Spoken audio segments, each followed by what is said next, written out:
Ito. Oh, good morning. Oh, next. Oh, ganun mo. Laruan mo yan. Ha? Ang galing ah. Oh.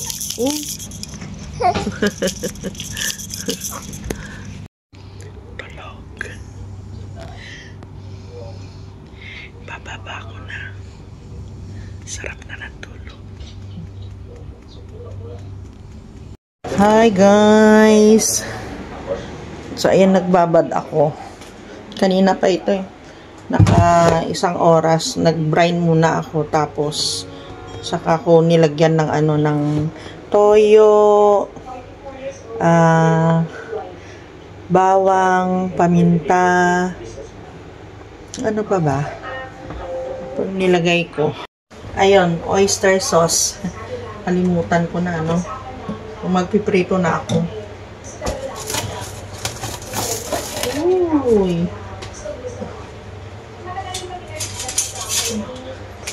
Maaga si Kuya Dong ngayon. Alas 7. Ilang araw na panggabi siya eh. Ang bango. Ay, may lemon pa pala ito. Nilagyan ko ng lemon. Asukal. Yun.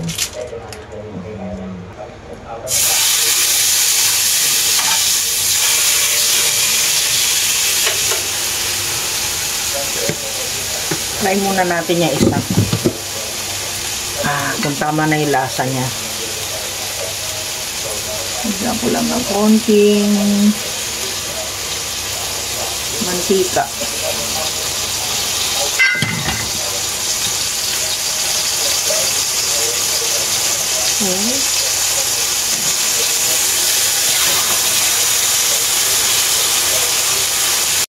So, ayan, hiniwa-hiwa ko ng maliliit. Titikman ko muna. Let's tikim first. Tikim. Kung ano ang kulang. Tapos sa usawan. Yan. Mabalinan. Ito na guys, lulutuin ko na. Okay na daw yun. Okay na sa panlaasan yan. Papakuluan ko dun sa sa pinagmarinatan ko. Dun ko siya papakuluan. Para lumambot. Masarap kasi ito pag malambot na malambot. Hindi naman yung sobrang lambot ha. Malambot lang.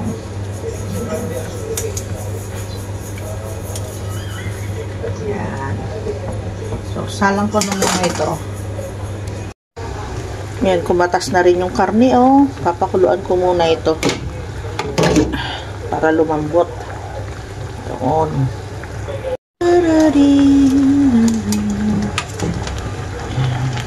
Balik ka rin natin para para maluto sila na sabay.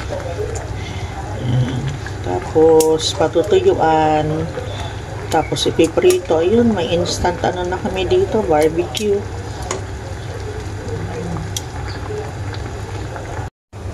Meron ako dito sibuyas, kalahati lang kasi malaki naman siya. Oh, laki. Gagawin kong sausawan, tapos pipino. Tapos, mag-aatsara ako ng yan. Ano na ito? Labanos. O nga pala, no? Kailangan ko rin pala ng labanos, ng sibuyas sa labanos ko. Ayan. Hiwain ko lang ng maliliit. Ito yung ganyan kaliliit yung pipino. Si Kaya nagpapaantok. Naririnig nyo siya. Kanina pa hindi natutulog. Lalaro. Pag pinapatulog, saglit lang. Patulog. Pero kanina umaga naman, diretso ang tulog niya hanggang alas 10.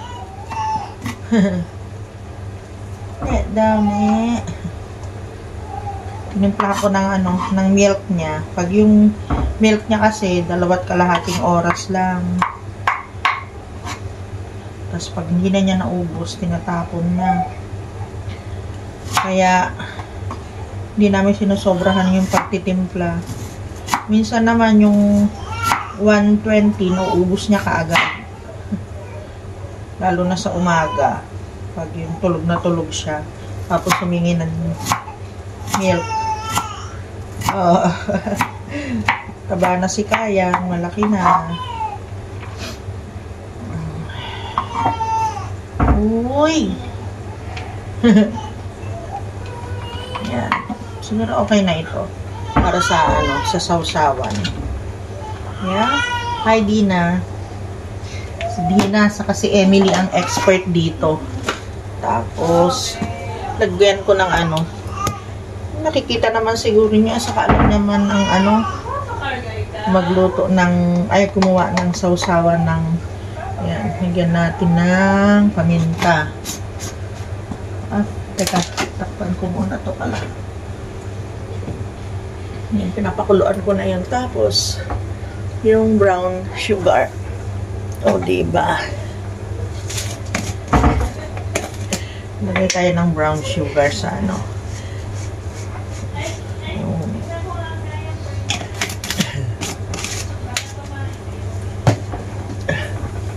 Oops.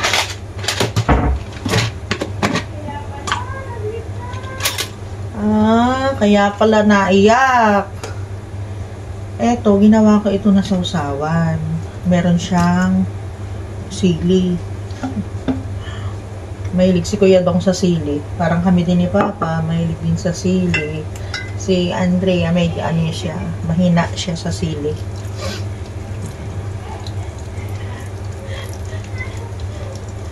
Yan, Yun. Dato puti ito pagka asim-asim.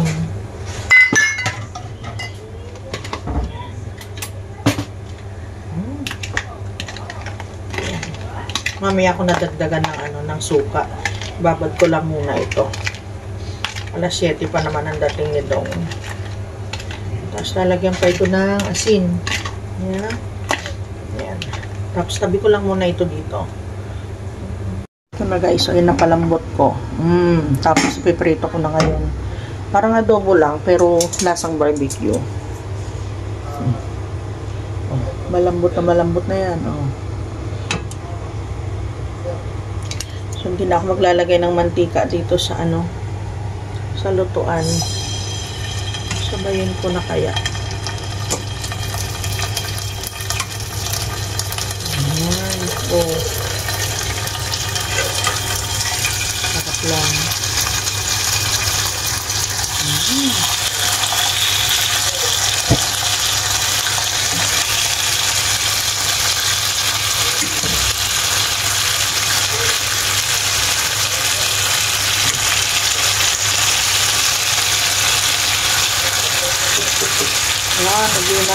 Nagimasan. Nabalinan.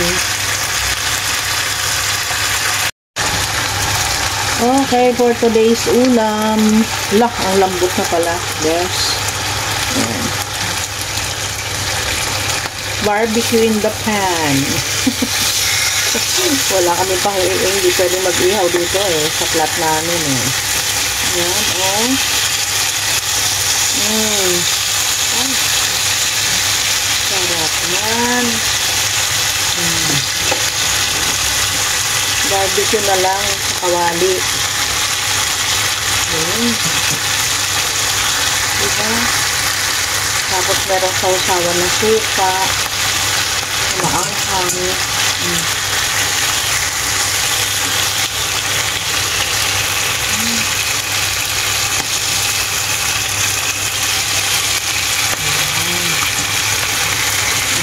Diba? Nagimasan. Nabalinan.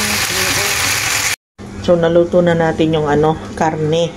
Para meron kami namang gulay. Ito, sayote. Meron kami sa rep nito Dalawang sayote yan, sibuyas, bawang. Gigisa natin sa corned beef. Yun. Konti lang na mantika para hindi ko na ito sasabawan. Basta gisa-gisa lang tayo. Yun. Samahin na natin. Pagsabayin ko na yung bawang saka sibuyas.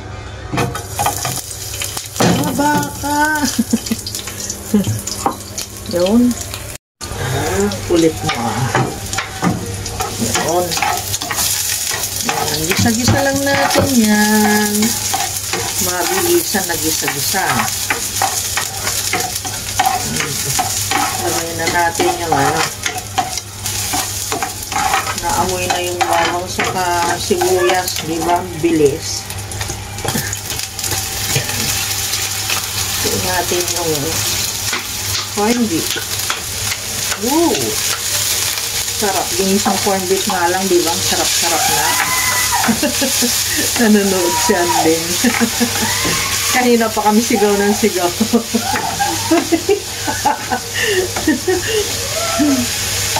Yun. Tapos maglagay na tayo agad-agad. Huwag nang patagalin.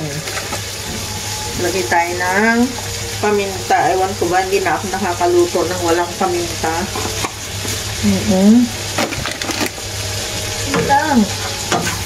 Mabilisan. So, malakas yung apoy natin. So, pag ganito, nagmamadali tayo, wala nang walang maluto na iba, di ba? Pinaka-the best yan. Huwag lang basta corned beef yung bubuksan mo. Kaya igigisa mo. Lagyan mo ng gulay para mas exciting, mas masaya at mas healthy. Tapos ito, naman ito itong sayote. Sasabaw yan. Yan. Hindi ko na pinapatay para dire-diretso na. So, ganyan lang guys. So, mag-add na tayo ng konting asin. Yan. Lagay tayo ng asin. Oops.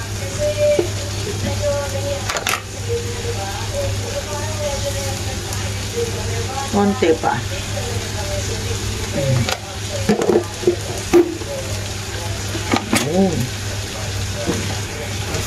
Hi, Pang. Visual. Pagaling ka mabuti. Huwag matigas ang ulo. Hindi siya may ubo. Hindi nawawala yung ubo niya kasi sobrang init daw guys sa Pilipinas. Lalo na dun sa amin, napakainit. Mga taga-Kabanatuan, di ba? Diba ang klema ninyo dyan? Tayo, Nueva Ecija, lalo na, malapit kami sa bukid. Yun, pakuluan ko lang yan. Ayan, habang kumukulo yung yung ating niluluto. Hugasan ko itong mga ginamit ko kanina. Ay, Pang, tulog na tulog ka na pag ganitong oras dito sa amin. Alas 6, mag-aalas 7, 7, 8, 9, 10, 11. Alas 11 na dyan sa Pilipinas. 4 na oras ang advance kayo ng 4 na oras dito sa Dubai.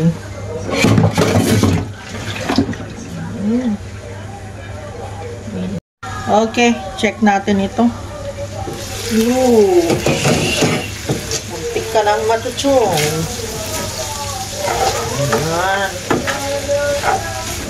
Konti pa. Hindi naman ito pag malutong. Konti pa. Konti pa. Ayan. Ganyan lang pagkakaluto. Ito ba yung epekta? Yun. Sarap niya. Promise. Ang sarap. Pwede na to. Mabalinan.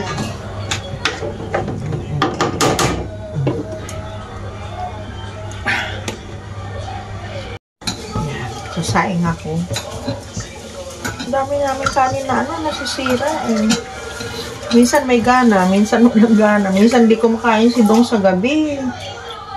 Si Dea naman ang hindi na din na kumain. Kukunti lang kinakain na kanin. Kukuha ng konti. Ang bilis mabusog. Yan na. Tapos na ako. mag-shower. Sa shower na.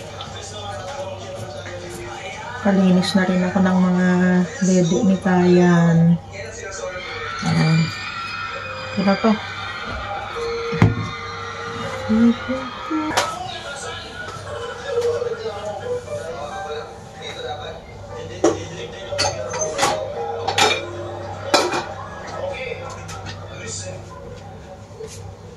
Bilis ng buhay dito, ano? Pindot-pindot lang lahat. Pindot-pindot.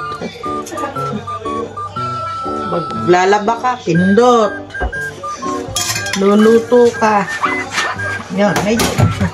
Magkano ka na nga lang. Diba? Tapos, ang kaso. Tapos lang. Hindi namin namalayan ng oras. Pagtingin namin Andrea dun sa oras, tanghali na, nagulat kaming dalawa. Pagtingin uli namin, gabi na, hapon na.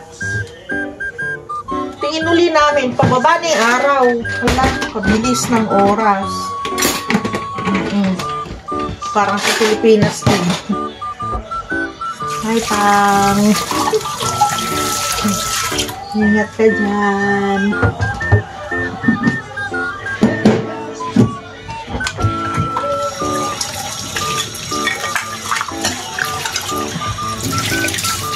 Nakang kasama. Si ano lang, si Sky, saka si Bella. Sila lang kasama mo dyan. Gulong-gulo kami ni Andrea. Napakabilis ng oras ng araw. Yun pala, oo, naalala na namin.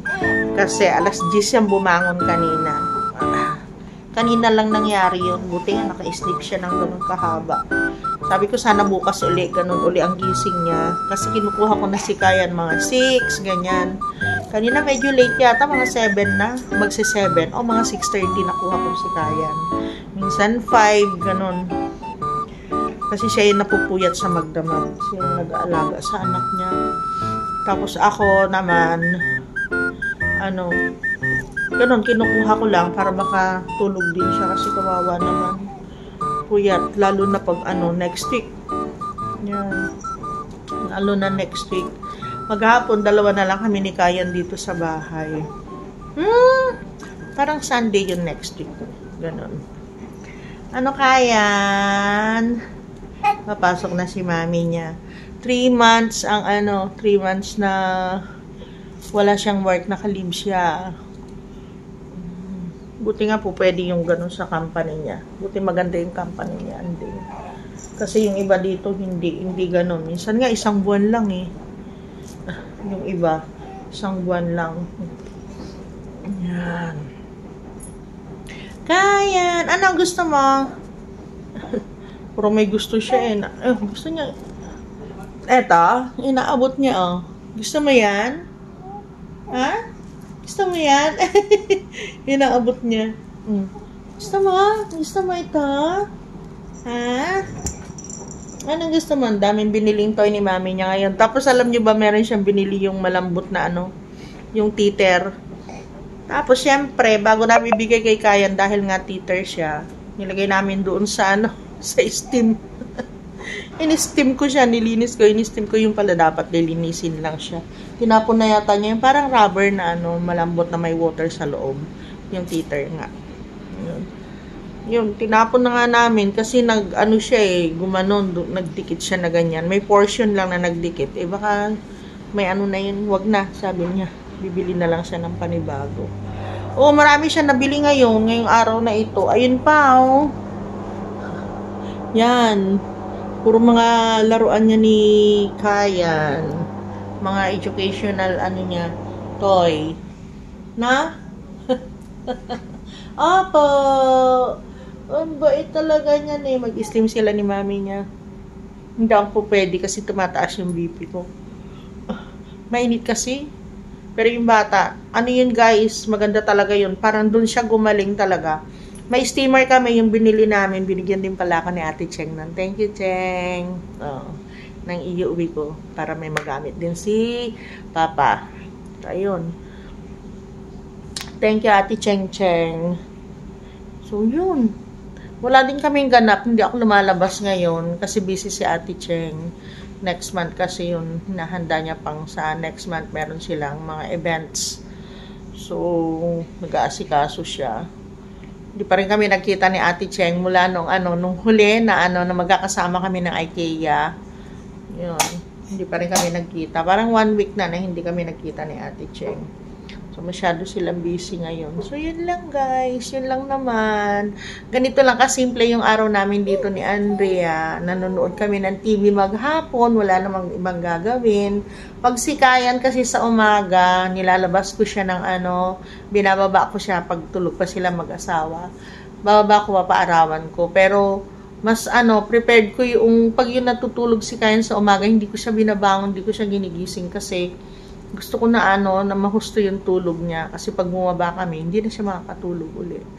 Ayun, matutulog na siya mga 1-2 oras ganun after. So yun, pinatulog ko lang siya ng pinatulog. Bukas day off ni Kuya Dongdong, ni daddy niya. Sabi ko kung gusto nila lumabas ngayon kasi maagang darating si daddy niya, parating na yun. Okay lang kasi kailangan na mag-asawa din yun para nakakahinga-hinga din sila, hindi puro trabaho lalo na dito. So yun lang guys, yun lang din ang ganap. Siyempre super luto naman ang Inang Reyna. Sabi ko nga pag wala na ako, mamimiss nila yung mga luto ko, ganyan. Tapos yun, asa na, ayun na, asa na. Natabingan ko pala yan. Naglaban na ako ng mga damit ni Kayan. Tapos yung nakasalang damit ko. And tingnan nyo ang oras. Baliktad nga pala.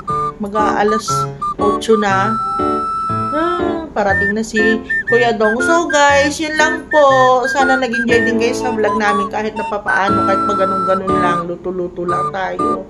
So magtyaga-tyaga muna tayo. Pero pag nakalabas naman kami, ay make sure naman na makapag-vlog din ako. Siyempre, gusto ko din naman na may privacy din yung yung manugang ko. Yung hindi siya masyadong na-stress kapag nagbablog ako. Para chill-chill lang din siya dito abang nandito siya. So yun guys, thank you so much for watching. We'll see you again tomorrow.